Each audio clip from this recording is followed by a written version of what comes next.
Jim, huh?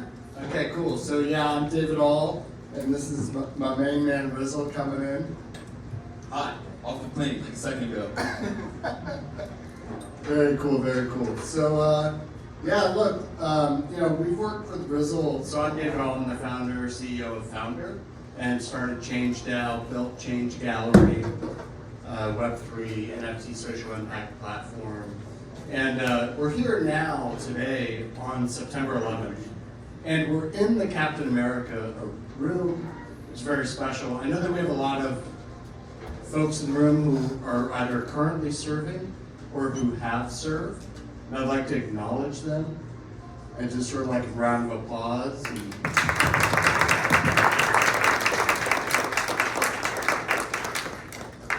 But Rizzle, why don't I hand it over to you? Get this thing kicked off. All right, I prepared a thing on the plane.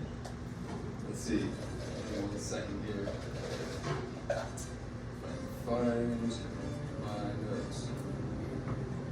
All right, so under Kelsey's direction, I'm gonna try and keep it like reasonably short. We're trying to get everyone like working and on task on things. So my job, if you want to call it that, is also to be sort of like task manager, interrupting people, making sure everything is going on time, and so we can do some positive stuff here. So some of you are probably looking at me like, who is this dude? So I will tell you who I am and why I'm standing up here, and then we can kick this thing off. So welcome to the first 2003 Founder Hackeroo TownHall thing we are all at. I told my wife I was going to be hosting a Hackeroo, and she was like, what is that? And I was like, I don't even know. I'm pretty sure David made up this term, and I actually Googled it, and his article that he wrote about this event is one of the first things that shows up when you Google Hackeroo. So we might be inventing this, and it's been done before, maybe not quite to this scale. So I'll be emceeing this event, and let's see. Kelsey told me to do this, and I don't argue with her, so I flew down to Texas. So some context. So this event is actually a very crazy convergence of a lot of things in my life. Prior to starting a full-time career in Web3 4 years ago, I spent 17 years working as an LCSW with all the fancy degrees and certifications that you need to do that very underappreciated job of working with at-risk youth. And so a good chunk of that time was spent in Camden, New Jersey. I worked in alternative to incarceration programs. I ran a 12-bed homeless youth shelter. People who do this work, these are not desk jobs. You're in it, breaking up gang fights, explaining to them that they need to do homework now and please stop fighting. So that's what I did for a very long time. I was very passionate about it. Crypto was always sort of my side thing, so I'll get into that. So I come here with a ton of direct experience in child welfare. I sort of ran the gamut of everything you can do in nonprofits, direct working with youth and on an administrative level. Let's see, so where am I here? So UpBring is awesome. I came to find out about UpBring through Kelsey, and I'm like, man, here is finally a nonprofit organization that is doing similar things that I'm very passionate about, but they're actually leaning into this technology instead of being scared of it and running away from it. And they got this whole think tank going on that's looking for creative use cases of Web3. So once I saw Kelsey sort of get into that fold, I was like, yeah, let me in. And somehow here I am, sitting up here. I've never spoken in front of so many flags and things before. So Web3. So Web3 is always my hobby that turned into a career. Rizzle it's not my real name. Rizzle was my anonymous screen name that I got when it was I was working at this crappy restaurant when I was in grad school. So the high school kids started calling me Rizzle. And I was like, oh, that sounds cool. That is now my gamer tag and anonymous screen name forever and ever and ever.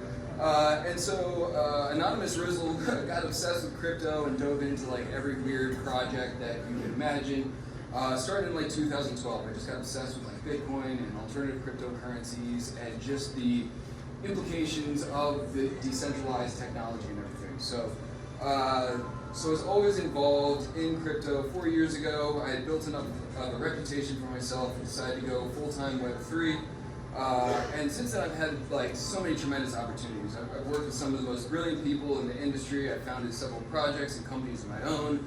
And all this time, no one ever knew my real name or cared about it at all. So I'm just Grizzled now, forever, permanently. People call me my real name, I don't even answer. So I've done a lot of stuff. I have a weekly podcast that's been going on for 4 years. I run a weekly Web3 Metaverse meetup, the longest running one in history. The Web Meetups, maybe some of you have been there before. It's very, very cool. I suggest you check it out. So let's see. With this decentralized tech, came one of these things. Once I started seeing all this unfold, I'm like, this is what a lot of the people and communities that I've worked with for so long in my prior career were missing, which is just access to resources, easy, permissionless access to the things that everyone else has access to that a lot of people take for granted. And I saw this work in Web3 like early on, like, you know, people, I became friends and co-workers with people from across the globe who come from like historically marginalized and impoverished countries. And thanks to like crypto, DeFi, NFTs, Web3 metaverse, you know, I've just been watching people's lives change at like a regular clip all around the world just because this technology has so many things to offer people. And I honestly feel like we're so early right now. I mean, I've been saying that for like a decade, but like honestly, I feel like we're really just scratching the surface of this type of stuff we can do with this tech.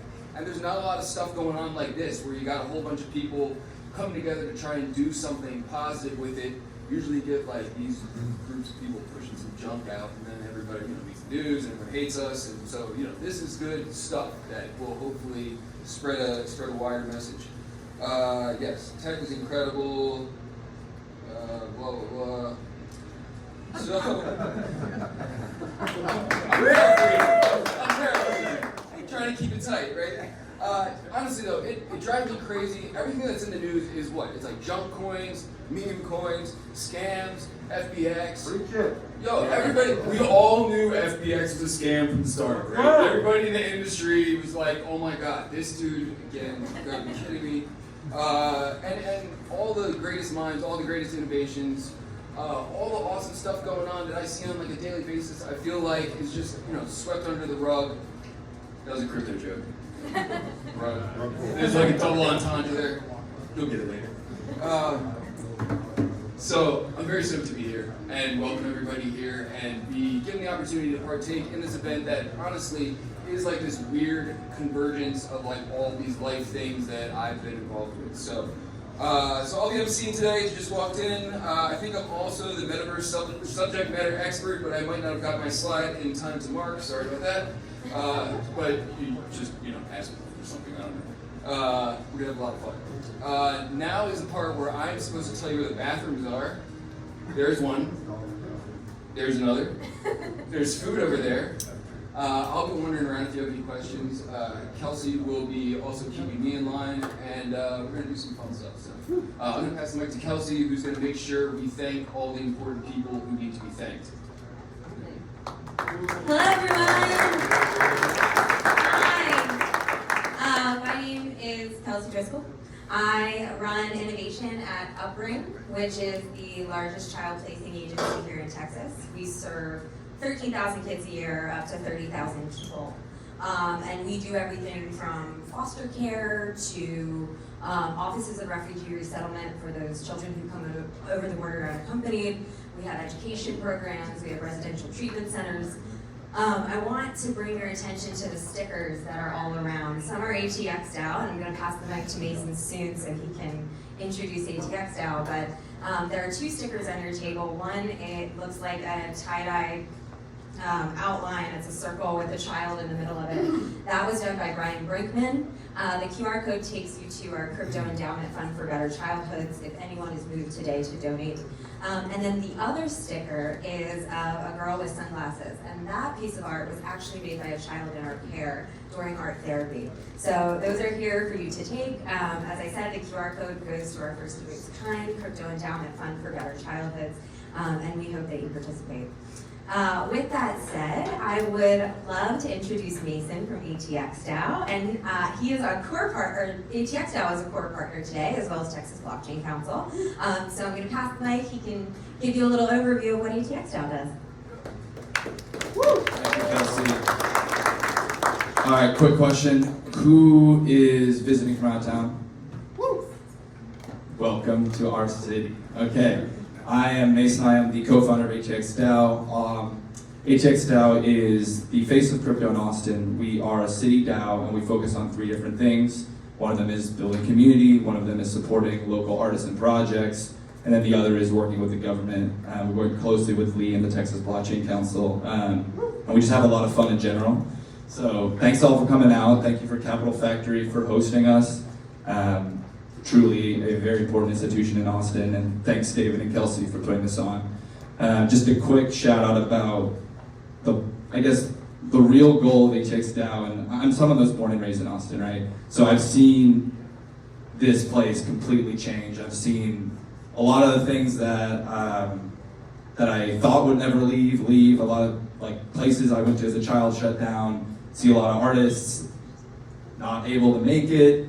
And HXDAO was kind of founded because everyone loves Austin and HXDAO. There's a lot of strange incentives in crypto, we all know this, but HXDAO functions correctly because everyone has an intrinsic incentive of making Austin a better city, and everyone is passionate about using crypto to make it a better city and almost proving people wrong, and that this community is good, the technology has positive impact potential, and we're showing them on a daily basis. And that we're doing it today as well. So thank you all for showing up. Have some fun, you know.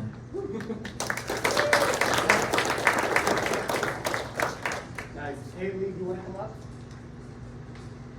Yeah, let's bring up Lee Bratcher. What's up, man? Yeah, absolutely. So my name is Lee Bratcher. I'm the president of the Texas Blockchain Council. We are in Capital Factory. David asked me to share a little bit about this room and why it's so poignant and apropos for our theme and our event today. This is the National Defense floor of Capital Factory. Army Applications Laboratory is right over there. So I am a captain in the Army Reserves and innovation officer. We actually drill in this room, which is the nicest place I've ever drilled in the military, I can tell you. We come here to work with private companies and try to figure out ways that they could work with the Department of Defense. So a really great room. Props to Kelsey for securing this. I think Mason had a hand in that too. The Texas Blockchain Council is a trade association. So we are a 501c6 nonprofit. That means we get involved in politics and policy. We lobby, we educate, and we advocate. And we are also a chamber of commerce for our 100 or so corporate member companies and several hundred individual members. We've passed a couple bills in Texas, 4 to be exact. The one that we're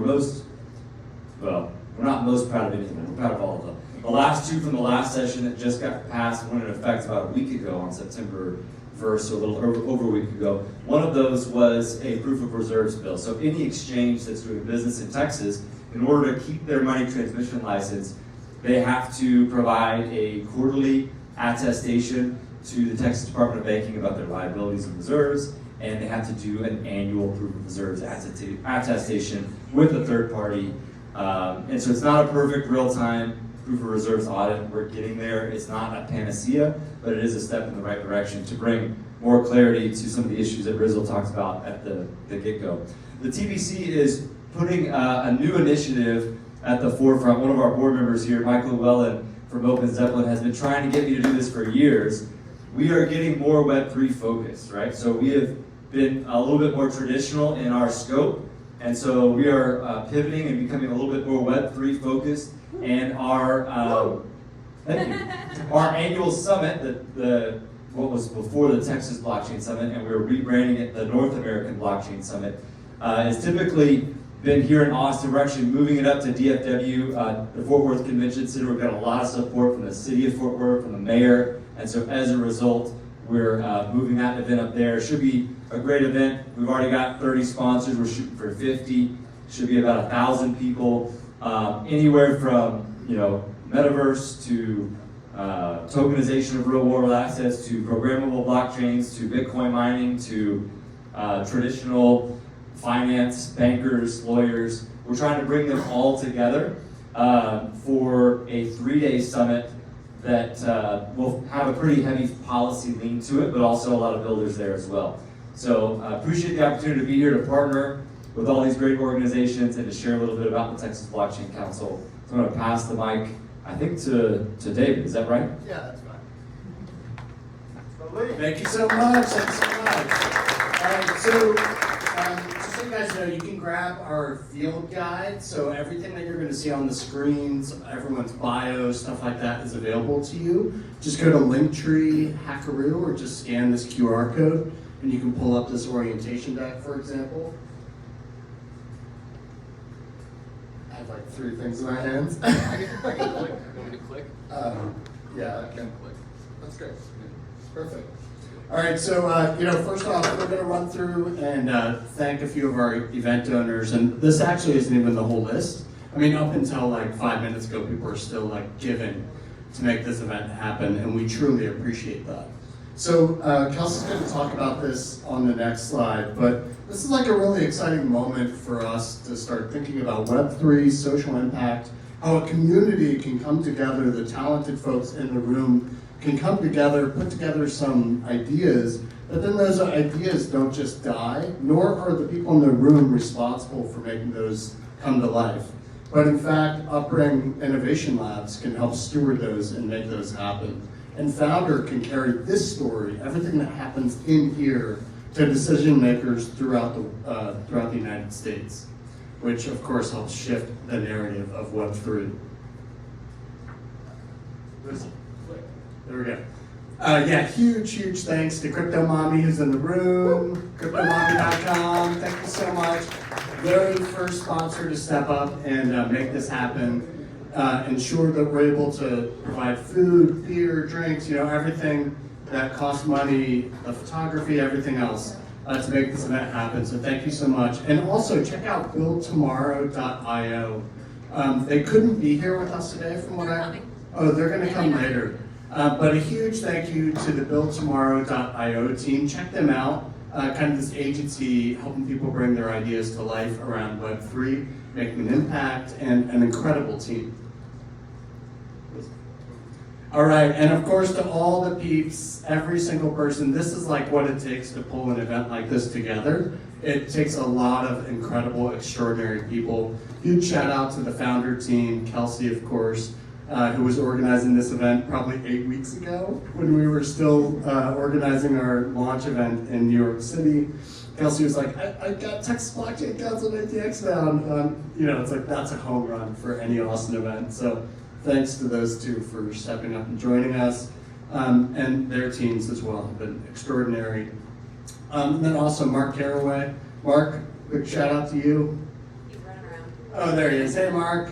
Incredible job. If you're a SME, you've been dealing with Mark. If you're a judge, you've been dealing with Mark. Mark has been keeping the operations running behind the scenes, so truly appreciate that.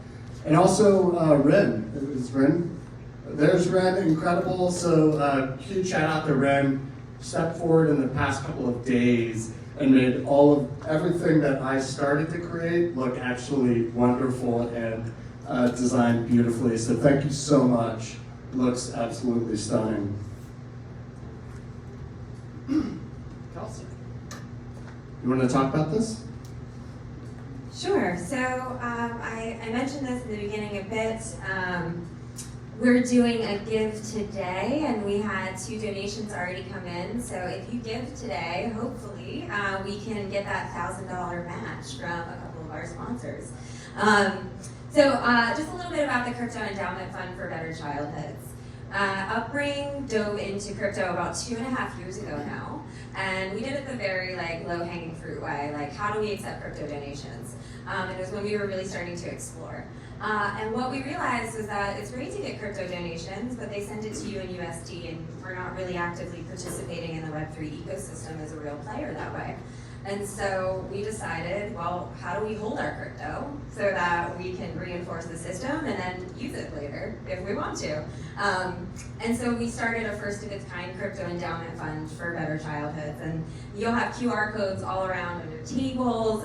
It's within the field guide as well. And also, as I mentioned, on those stickers that are on all the tables. But thank you to WeSoftU, thank you to DevOps. They are the matching partners today. And I hope that, everyone give them a round of applause. Let's go Yes, thank you, thank you, thank you. And know that you are making a tangible, real impact in your own backyard here in Texas. So thank you so much.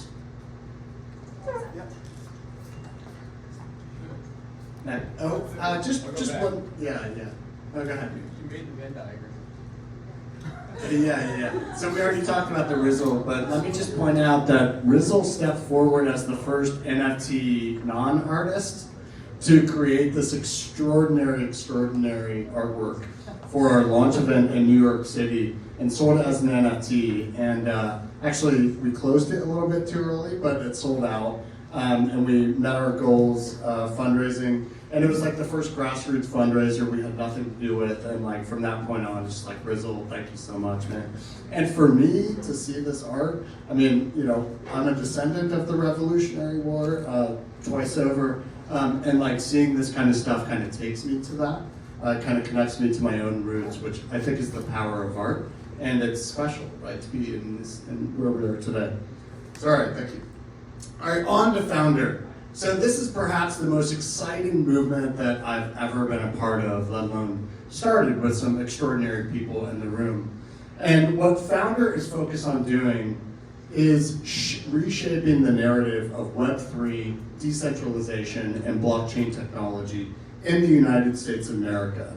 Now, as we heard Rizzle talk about, you know, there's a lot of reasons why we need to shift the narrative, but there are several different ways of doing that, right? And there's a lot of different pieces that have to move around for responsible adoption to happen.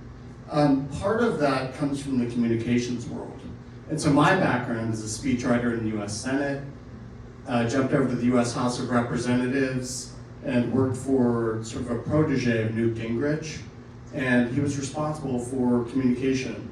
And so I brought blogging to Capitol Hill, YouTube to Capitol Hill, Stephen Colbert, you know, all of these alternative media sources, and helped show people how to get their message out and around the mainstream media. Created the first social media agency in Washington, D.C. Worked with defense, of course, lots of folks like that. Every trade association, every big brand, every candidate I wanted to work with, I worked with them. Built their websites, their social media, everything else. I was personally the bridge for people from Web 1 to Web 2, and it was embraced long before the lobbyists showed up. Now it's a completely different dynamic, where there are so many lobbyists in Washington, D.C.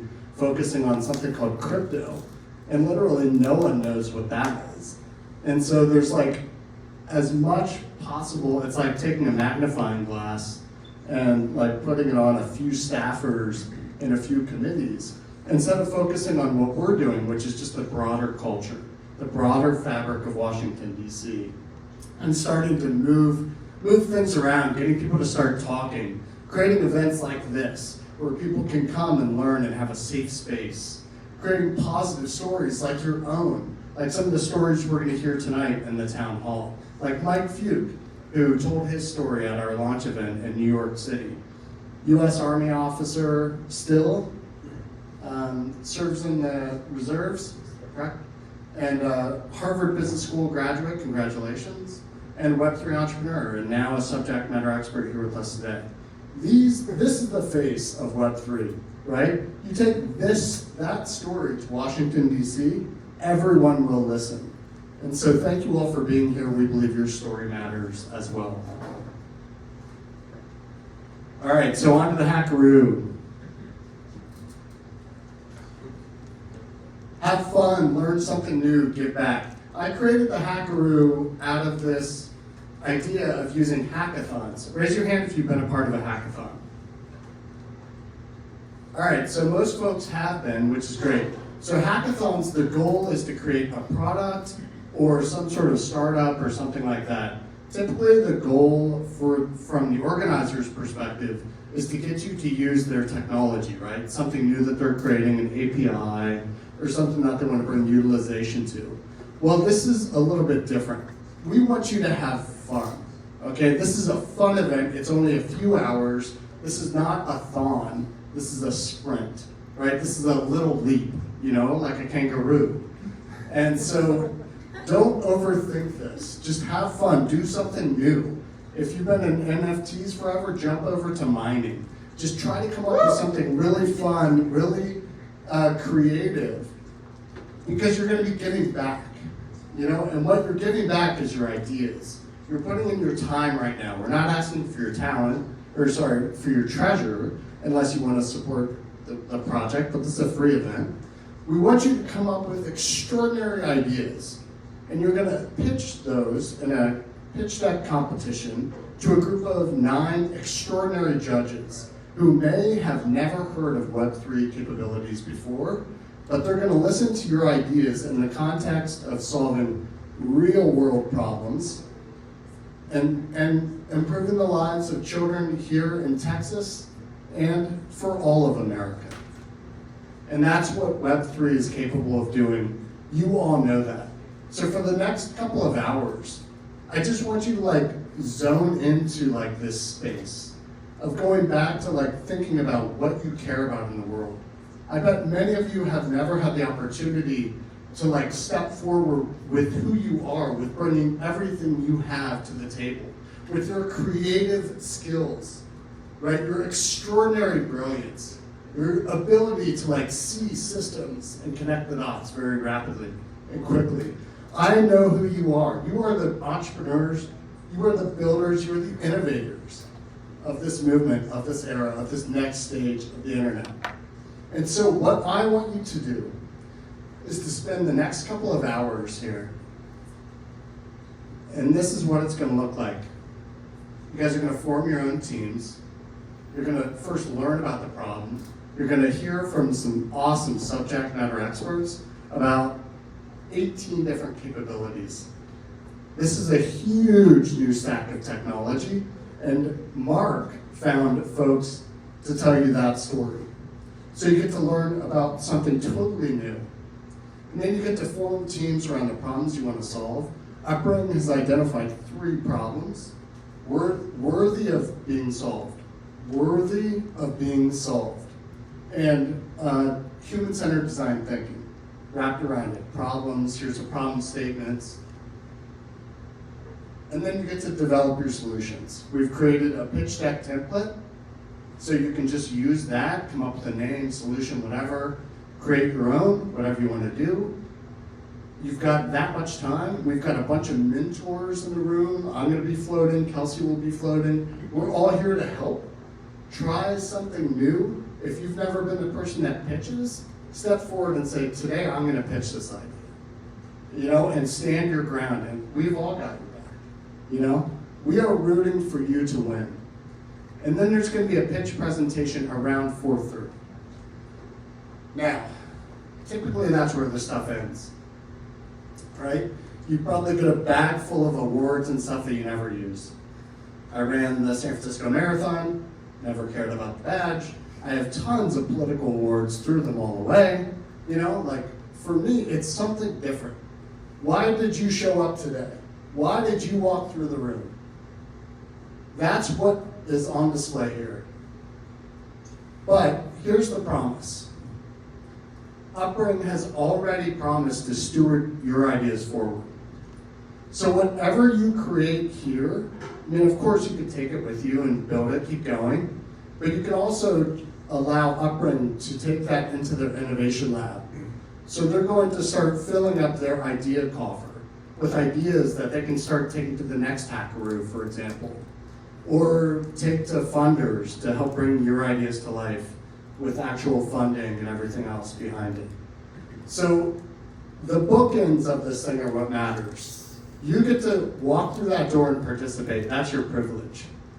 Somewhere in your life, I bet you've met a child who did not have a privilege like this, right? And Kelsey's going to tell us about that today, right? Yeah. Did you want to go over the judge criteria? Yeah, let's go over the judge criteria. You'll also find us in the pitch deck template. So we're just kind of having fun with this, but start thinking about this is what you have to be able to solve. So this is what you're going to be judged by on this panel of judges. So take a look at that. What's the problem? How well did you define it? So make sure that you check in with Kelsey, grab their one-pagers, etc.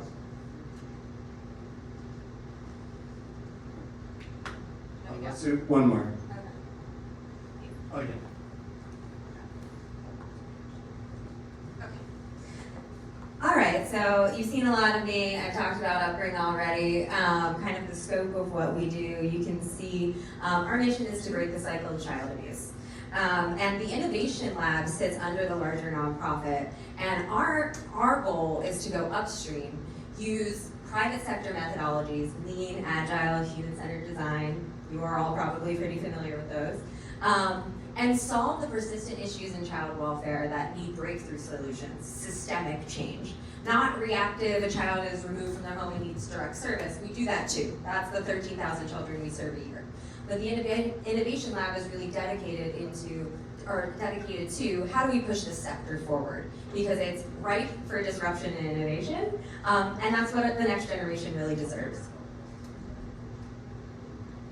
We're going to focus on 3 areas needing innovation today. 1 is child welfare data management.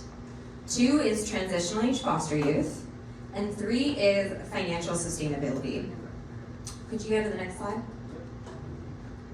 Oh. There you go. Okay. You will have access to this information, so don't think that you need to take notes right now. You're also going to get briefs on each of these issue areas as you start to work. Child welfare data management, let's start with that one. So as a child enters the foster care system, they touch 7 different systems, 15 different data sources, over 90 processes from removal to permanency. So after a child is experiencing abuse and neglect, they get investigated, they get removed from their home, we start the clock, and they have to go through a whole rigmarole with their data. What does that mean for that child? It means that child has to tell their story over and over and over again and gets re-traumatized. That means that care is delayed because we might not be able to access their medical records and know the dosage they need in time. Or we might place them with a family, but we don't know their level of trauma and that family is not ready to take that on. Those all actually add to adverse life outcomes over time. They're all correlated. So today, what I want you all to think about is how might the lives of children in Texas be improved using Web3 technology to manage their personal data. So think of a child going through the foster care system as a product going through a supply chain. How do we make sure that their data follows them? Blockchain seems like a great solution. The second problem that we're going to focus on today is transitional age foster youth. Transitional age foster youth are foster youth who age out of care. So at 18, they did not achieve permanency, which we describe as adoption, reunification with biological parents, or kinship care. So that means they come out with no safety net, no community, none of those needs are met. And we know that this has adverse consequences. About 25% of that population will end up incarcerated or homeless within 4 years of leaving care. And so how do we use blockchain, cryptocurrency, new types of banking, and this new economy to support that population so that they don't fall through the cracks? The last one, financial sustainability, it's kind of a broader scope, right? Every nonprofit deals with this, but the child welfare sector is specifically vulnerable. So as I said, we're very reactionary as a field, right? We treat children after they have experienced trauma. But that takes a lot of donations, it takes federal grants, it takes state grants, and all of those funding sources are becoming less and less reliable and more volatile. So how do we use blockchain technology to build nonprofits like UpBring into the fabric of the Web3 economy so that we're not just an off-ramp, so that we're not just a passive beneficiary of funds, but we're active participants in this new emerging economy, and the needs of the next generation are represented in the next generation of the internet. So I know that was a lot of information. Breathe, it's all right. You'll be able to access it. It's in the field guide. But what we'll want you to do is self-select which issue area that you're really passionate about. And at that time, you'll break up into groups. And all of the teams who say, I like issue area 1, you'll break up into teams from there. So before I move on, what is next? Subject matter experts, right? Amazing. All right. I believe Mason or Rizzle. Are you? I'm one. All right. Go ahead. I don't know who's up first. Yeah, We can figure it out. Oh wait, where am I going here?